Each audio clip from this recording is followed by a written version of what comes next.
त्या पाण्याच्या टाक्या नक्कीच कोरटकरला 2 दिवसांची पोलीस कोठडी सुनावण्यात आलेली आहे। हा निर्णय देण्यात आलेला आहे आता कोर्टाकडून, कोल्हापूर कोर्टाकडून कोरटकरला 2 दिवसांची पोलीस कोठडी सुनावण्यात आलेली आहे।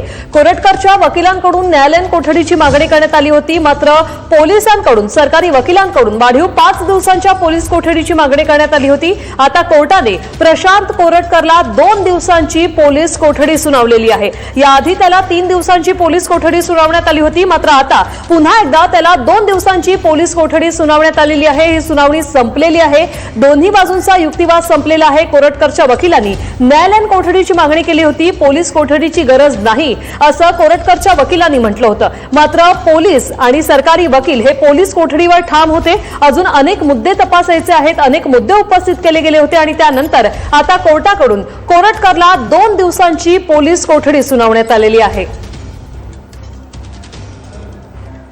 कोल्हापूर कोर्टाकडून हा आहे तब्बल 1.5 तास 2 तास पोलीस कोठडीची मुदत आज संपल्यानंतर त्याला आज पुन्हा एकदा कोल्हापूर जिल्हा सत्र न्यायालयासमोर हजर करण्यात आलं आणि या दरम्यान युक्तिवाद देखील सरकारी पक्ष आणि आरोपींच्या वकिलांच्याकडून करण्यात आला। असीम सरोदे यांनी देखील हा युक्तिवाद केला। जवळपास अर्धा पाऊण तास जोरदार असा युक्तिवाद झाला आणि या युक्तिवादानंतर अखेर जिल्हा सत्र न्यायालयानं प्रशांत कोरटकरच्या पोलीस कोठडीमध्ये 2 दिवसाची वाढ ख्याती केलेली आहे। त्यामुळे 30 तारखेपर्यंत आता पुन्हा एकदा प्रशांत कोरटकरचा मुक्काम हा कोल्हापूर मध्येच असणार आहे, कारण या सगळ्या तपासाच्या मध्ये सरकारी वकिलांनी आणि तक्रारदाराच्या वकिलांनी सगळा युक्तिवाद करताना ज्या ज्या लोकांची नावं प्रशांत कोरटकरनं सांगितलेली आहेत, ज्यांनी त्याला मदत केलेली आहे, त्यांचा शोध घेणं गरजेचं आहे। नावं त्यानं अस्पष्ट सांगितलेली आहेत, त्यामुळेच ती माणसं खरोखर अस्तित्वात आहेत का याचं हे देखील पाहणं महत्त्वाचं असणार आहे। त्यामुळे पोलीस कोठडीची मागणी केलेली होती। त्याचबरोबर सध्या एक गाडी वापरल्याचं तो सांगतोय, जी गाडी कोल्हापूर पोलिसांनी जप्त केलेली आहे। मात्र ज्या ज्या ठिकाणी